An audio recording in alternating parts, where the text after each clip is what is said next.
Hello, how you doing today? Okay. Okay, welcome again to another session. You know, how's everything going for you right now? It's doing okay, Okay, good. So what I'm going to do is I want to record this session, and if it's okay with you, you can say yes or you can say no. Of course, we've talked about the consent, and everything that's done here has to be done with your consent, not mine, but yours. Is it okay if we record this session? Yes. Okay. So, last time we talked about your depression and how your depression has affected you. How you feel about that today? Um, I'm doing all right, I guess. I don't know. You don't know? I don't know. Okay. But that's fine. That's fine. And we also talked about your uh, substance abuse issue and how's that coming along? Um, I don't know. I don't know. You don't know. It's doing all right, I guess. I. It hasn't changed. It hasn't changed. I had a drink just before I came here. Okay. And how do you feel about that? Having a drink before you come into a counseling session. Well, I made the drink. I started drinking it, and then when I could feel myself getting a little tipsy, then I felt like I should put it away. So I took the ice out and put it in the refrigerator. So So you did put it away. yeah, That's yeah. good. Good. So what is the best 5 minutes of your day today? Probably when I go back to my room and finish that drink. But it's okay though. It's okay. It's okay. We are trying to help you with that. So that's what we're here for. We're here to help you with that situation here. So what was the worst 5 minutes of today? Dealing with my roommate, who's also an alcoholic, because she's always trying to manipulate to get alcohol. Hmm. I don't like to share my alcohol. I'm Hmm. not that kind of a drinker. I like to Okay. drink alone. I'm a Okay. binge drinker, Okay. so I don't like to share. Okay. And so I don't like having to deal with her manipulations of Well, trying to find out what I have and trying to get what I have and trying to play mind games with me in order to do that. mhm. She's in a wheelchair, so there's a lot of pity that she tries to extract from other people in order to get alcohol for herself. Mhm. So I have to struggle with feeling sorry for her, but also being angry and intolerant of her Okay. because she's a different kind of a drinker than I am. Okay. So how do you tolerate the manipulations I drink. when you drink? When I drink, I feel more tolerant and I don't feel so judgmental because that's just the kettle calling the pot black. Okay. Okay. So how would you um, go around her manipulations and not drink? I don't know. I don't know. Either somewhere between probably changing my situation. I live with her, so it's kind of difficult to get away from her because I live with her, and I'm not somebody who's out of the house a lot, and I'm not somebody who has another place to go, and I don't have close relationships with my family who live nearby. Okay. So So you just tolerate her behavior. I stay in my room with the door shut and I drink. Okay. Okay. Okay. So um, what would you? How would you like things to be different as far as your living arrangements, the arrangements that you have with your roommate and your drinking arrangement. I would like to be more moderate with my drinking. Um, I feel like I spend too much money on it because I drink too much. Okay. So that's a problem. I only work part time, so I don't have a whole bunch of extra money to spend on that. I don't have money for clothes and food and to take care of myself the way females generally do, Mhm. get my hair done, things like that. I spend all my money on alcohol. Okay. So what have you tried before to make changes in the situation that you're in? I moved to Las Vegas um, about 9 months ago, and I was there for a few months, but I didn't stay because that was kind of torture. That was maybe too much of a change because it was almost like I couldn't drink at all. Did it did moving to Las Vegas have an effect on your depression? Um, Kinda, yeah, it did in a different kind of way. It was nice to be around family that I, wanted to be close to, and they wanted to be close to me. Mm-hmm. But you know, I I was around my grandkids, so I can't drink a lot. I couldn't do any drugs. My son and his wife, they don't drink or do drugs. It was just not. It wasn't fun for me. So it was nice in one sense that you have family, and you have those relationships, but then it was too much of an extreme. I need something in the middle. So how does it feel now to not be around your family? Um, I miss them a great deal, but I realize now I learned from the situation that that was too extreme. I don't want to be in a situation where I can't drink at all. I want to be able to drink and be moderate. That's what I want, you know. So I don't know. I don't feel like I'm an alcoholic, but I do have issues with alcoholism. Because so I just need to be more moderate. Does alcoholism run in your family? It does. Is it uh, is it a burden to you that the alcoholism is in your family? Well, I don't know if it's a burden. I think what my role mostly in the family was the enabler.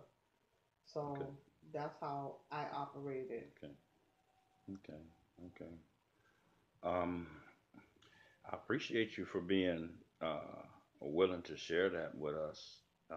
You clearly are a resourceful person. You seem like you've thought things throughout your life, and you know what ails you. And um,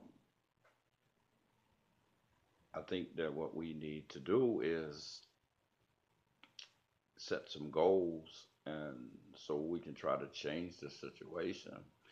And what goals do you think you can come up with to change your situation?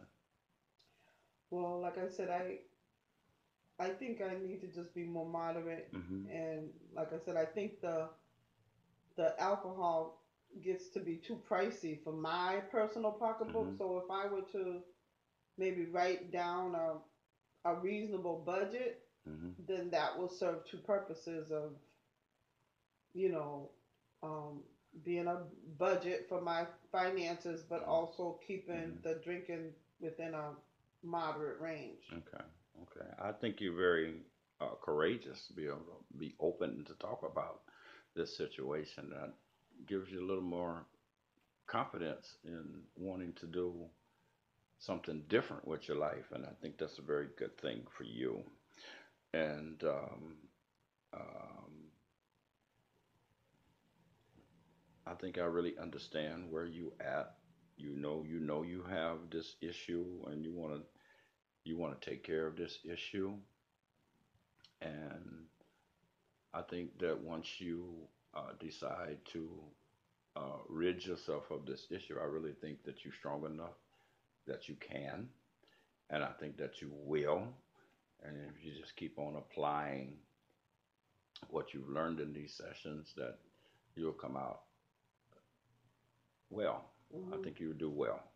I think you would do very, very well. So I think Thank you. I think that you have your mind set on achieving what you want to achieve. You know. So tell me some good things and some not so good things um, about your situation, Which one? your What's drinking the situation and your living situation. good and not so good? Hmm. Um, well, the good part is like I said, I think I learned that I like being a PCA. I like being a caretaker or caregiver to people, and I like doing it in the home. I was a housewife for many years, and then I worked outside of the home as an administrator, and so I like working in the home. I like that. Um, I think I'm good at it. I like working part time. It's low stress. You Hmm. know, I have high blood pressure, and I'm trying to lower the stress level in my life. Hmm. So for my health reasons, Hmm. Hmm. and maybe the not so good parts are just like limited money. You know, so there's limited places I can go and limited things that I can do besides drink. So I need to work on those. You know, and winter's coming.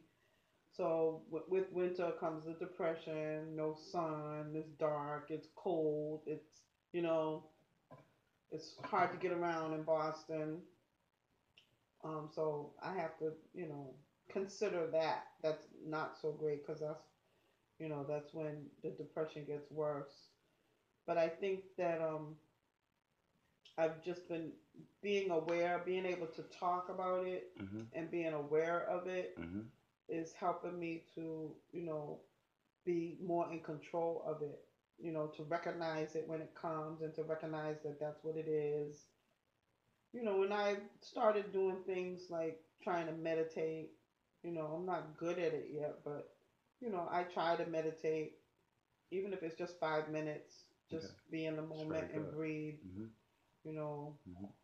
um, just and trying to enjoy the things that I like to do, even if it's like just take myself out to the movies or buy myself something special to eat that I like to eat, Okay.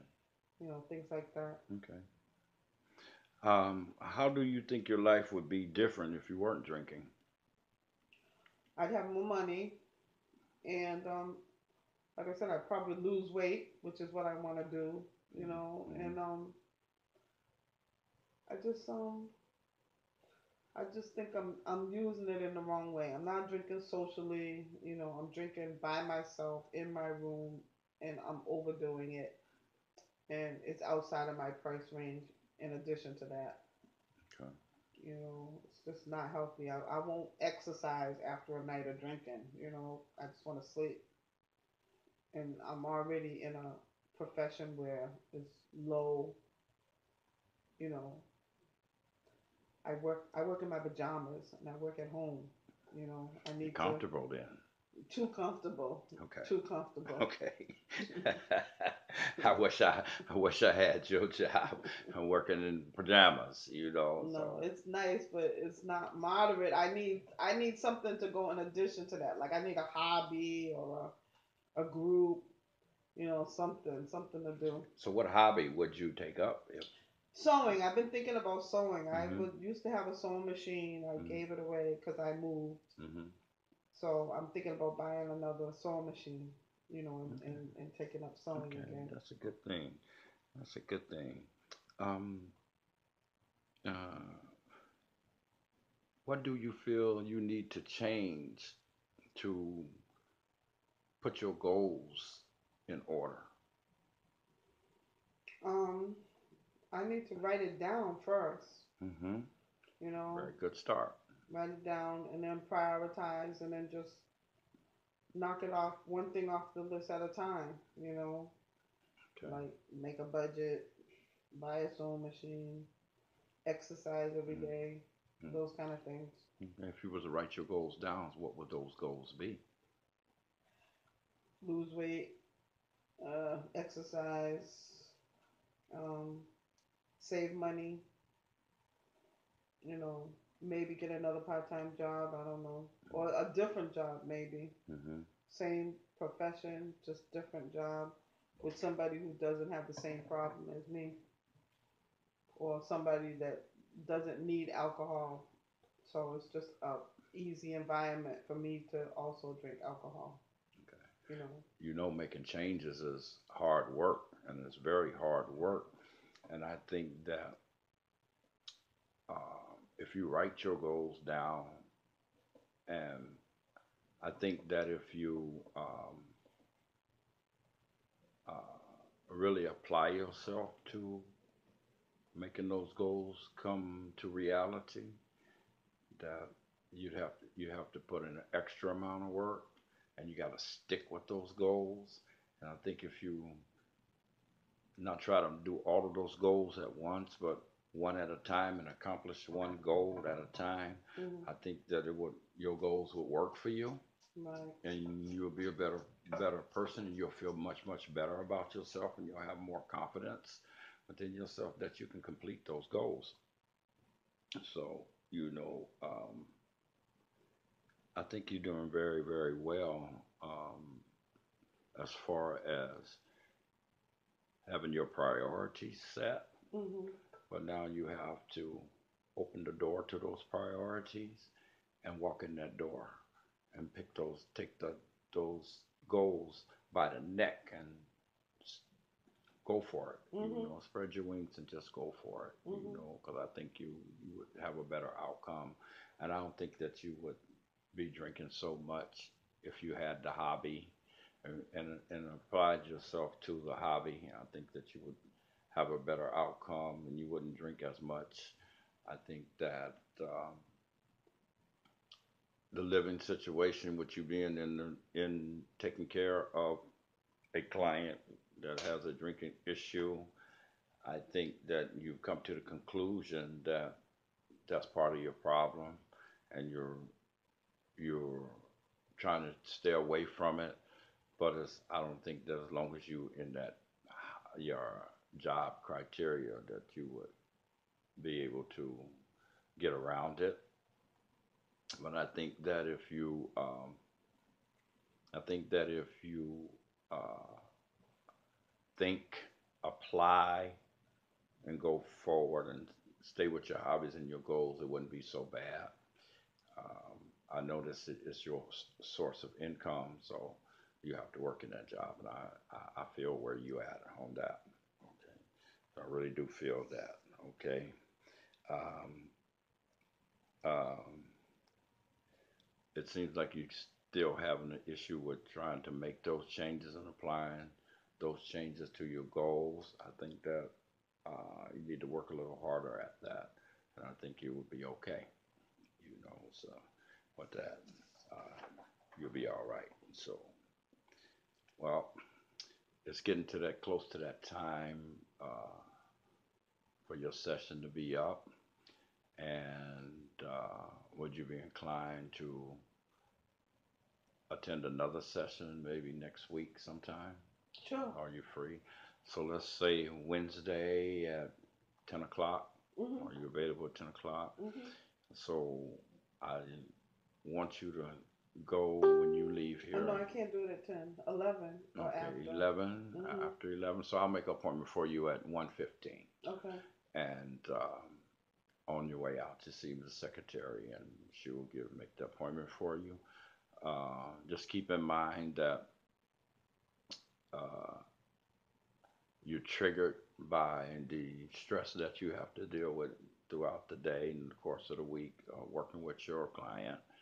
Um, you might want to try not to let the stress drive you to drink. Um, Another good idea is to not have alcohol in your immediate surrounding, and I think that would help you some. That's true. And I really think that you should buy that sewing machine. Hmm. I really think you should. I think that would do you some good, and it will take your mind off a lot of other things and make you work on a lot of other things. Okay. I agree. Okay. So with that being said, I will see you next Wednesday at 1 o'clock. And I appreciate you coming. Thank you. You're welcome.